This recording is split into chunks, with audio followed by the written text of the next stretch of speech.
Yo creo que en el Perú hemos tenido una serie de desencuentros por raza, por economía, por ideologías, ¿no?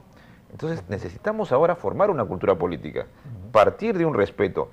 Yo respeto al fujimorismo democrático, creo que el fujimorismo cumplió una etapa donde tuvo aportes importantes. Por ejemplo, en una ocasión con Bayarriestra estudiamos el tratado con el Ecuador y llegamos a una conclusión. Bueno, yo en realidad lo seguía a él, a Bayarriestra, y me hacía ver que esto era un hecho histórico. O sea, cerramos una frontera y en realidad no había una cesión territorial, ¿no? Entonces, pero en la pasión decir un aspecto así era terrible, ¿no? Entonces, ¿qué quiero decirles? Que a veces hay que ponderar la historia, ponderar la verdad, ¿no?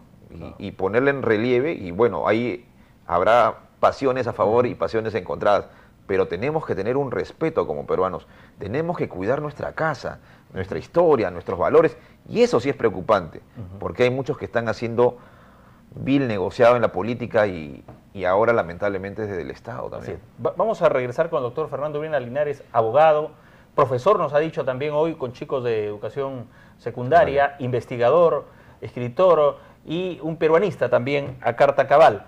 Vamos primero a RBC, 1 millón de corazones, y también a nuestros titulares desde el 11 Informa.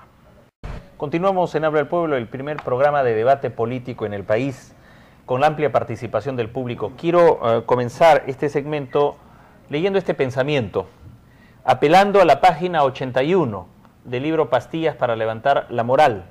Dice así: la niñez es el capital más valioso que tiene un país. Un país tiene que cuidar a sus niños. Los niños son hombres en construcción. Cada palabra que les decimos pueden ser como manchas que pueden afectarlos. Hay que cuidar las palabras, hay que estimularlos y abrazarlos para que se sientan queridos y respetados. La niñez, sobre todo. Sí, hay un tema también que yo estaba leyendo hoy día, Rafael, y quisiera comentártelo sobre esta obra de los dichos de Mario Vargas Llosa, los dichos de Mario, ¿no es cierto? Este ensayo que además ya está ya en algunas librerías, pero yo quiero rescatar algunos temas que hoy fueron relevados y me parecen importantes. Por ejemplo, voy a leer a la letra lo siguiente. En la civilización de nuestros días es normal y casi obligatorio que la cocina y la moda ocupen buena parte de las secciones dedicadas a la cultura y que los chefs y modistas tengan ahora el protagonismo que antes tenían los científicos, los compositores y los filósofos. Sí, tiene toda la razón don Mario Vargas Llosa, es un hombre inteligente, pero debería haber escrito de esto hace bastante tiempo, ¿no? Porque esto no es nuevo en realidad, pero bien por él que ahora lo esté reconociendo. Ahora, qué bien que se vayan sumando muchos a una causa que se ha venido predicando, pero que muchos han tratado de ser reticentes adrede. Bueno, nuestra niñez es el capital más importante del país y me alegra mucho esta cita que usted ha leído muy bien, don Rafael, porque son los niños, como dice, los hombres en construcción y necesitan que sembremos valores. Creo que este libro importantísimo de Ricardo debe ser difundido en los colegios, con los profesores, para que ellos tengan más capacidad de sembrar valores en los alumnos, ¿no? Yo mando un saludo a mis alumnos del Colegio Cristiano Sinaí, ahí en Villa El Salvador, y creo que es cierto, uno puede tener esa capacidad de sembrar un valor en un niño, ¿no? Yo tengo 2 hijos y mi hijita María Fernanda, con la que yo quiero mucho, ella está tocando el violín, se ha sacado una beca y está en la orquesta de Juan Diego Flores. Entonces tiene un esfuerzo, una disciplina, un estímulo, o sea, y mi otro hijito que está ahí, bueno, ella también toca piano, o sea, mi otro hijito también está en primer lugar en su colegio. Entonces, creo que cuando los peruanos seamos buenos padres, sepamos estimularnos a nuestros hijos y cuidemos a la familia peruana, creo que el país va a dar un paso adelante. Acá hay otra cita, perdóname Rafael, que les va a llamar la atención porque es algo de lo que también se ha hablado aquí en esta mesa, pero no, en esta oportunidad no lo decimos nosotros, lo dice Mario Vargas Llosa en sus ensayos. Dice: la prensa sensacionalista no corrompe a nadie, nace corrompida por una cultura que, en vez de rechazar las groseras intromisiones en la vida privada de la gente, las reclama, pues ese pasatiempo, olfatear la mugre ajena, hace más llevadera la jornada del puntual empleado, el aburrido profesional y la cansada ama de casa. Así lo dice Mario Vargas Llosa, sensacionalista. Aquí hemos acuñado ayer la frase, la prensa sadomasoquista. Lógicamente no les conviene muchas cosas, como no mirar a nuestra historia, a nuestros personajes. Esto engarza perfectamente con la pregunta para que usted responda, ¿quién es el personaje más importante de la historia del Perú? En su concepto, es una pregunta difícil, es verdad, pero es importante pensar en lo nuestro. Adelante, buenas noches. Muy buenas noches. ¿Qué tal, caballero? Un cordial saludo a todo el panel. Muchas gracias. En la historia del Perú, el personaje más importante es el Inca Pachacútec, que fue el que expandió el Tahuantinsuyo. En el siglo XIX, el personaje más importante es Sánchez Carrión, que es el padre de la República. Y en el siglo XX, el personaje más importante es el general Velasco, que liberó de la servidumbre a muchísimos campesinos. Muchas gracias. Gracias a usted, amigo, por ese gran aporte que nos ha dado. Nos ha dado 3 personajes Así a lo largo es, de por siglos. Por siglos. Hola, muy buenas noches. Aló, buenas noches. Bienvenido. Soy, mi nombre es César González Saavedra. Lo escuchamos, César. Ya, y para mí el personaje más relevante de la historia del Perú, para mí es el expresidente Andrés Sablino Cáceres. Bueno, Andrés Sablino Cáceres. Muy bien, muchas gracias por su llamada. De La Brea y Pariñas, ¿no? También dignidad nacional frente al invasor. Buenas noches. Se fue esta llamada, retomamos rápidamente, abarrotadas las líneas telefónicas de Habla el Pueblo. Adelante, buenas noches. Le damos la bienvenida. Canal 11.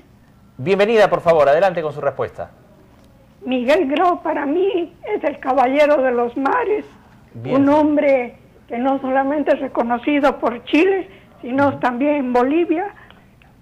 Lo tienen como su héroe naval, porque él murió en aguas bolivianas en Angamos. Tacama pertenecía a Bolivia, Mejillones, que ahora lo tienen los chilenos. Miguel Grau es mi héroe. Señora, Bien. permítame una pregunta. ¿Considera que muchos peruanos nos estamos olvidando de estos personajes como Grau? Sí, es verdad. ¿Qué podemos hacer para que retomemos esas biografías, esas vidas ilustres Las y vidas, nos sí. copiemos de ellas? Nosotras mismos, como madres de familia, los padres de familia, debemos enseñar a nuestros hijos nuestra historia. No solamente la educación se da en la casa, también la instrucción, como lo hacen en los colegios, en las universidades. Enseñar a nuestros niños, a la juventud, que conozcan a nuestros héroes nacionales de cualquier época. Bien, señora, muchas gracias por su llamada. Nos acompaña el doctor Fernando Urbina Linares. Hay más comunicaciones telefónicas, las recibimos de inmediato. Claro que sí, el público está en línea, interesado en dar su respuesta. Buenas noches. Vamos a ver la respuesta del público, respuesta que es más complicada que la pregunta. Hola, buenas noches. Aló, buenas noches. Buenas noches, amigo, bienvenido. Sí, ¿qué tal? Habla Gustavo del Callao, un saludo pues a los tres. He estado viendo pues ahí la señal Canal 11.